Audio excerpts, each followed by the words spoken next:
So, good evening mga bayan. Time check. Anong oras pa rin, Marlon?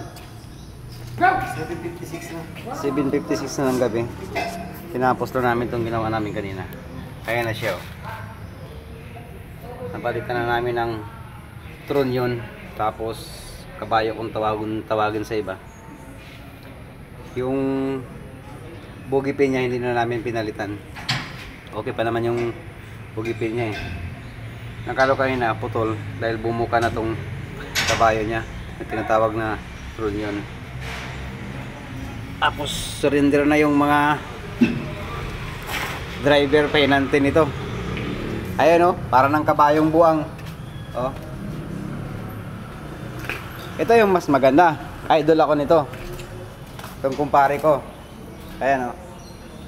Hello mga boss. Shout out pala dyan kay kumpare kong Marlon. Nasa Aklan. Pare, kumusta na? Kailan balik natin?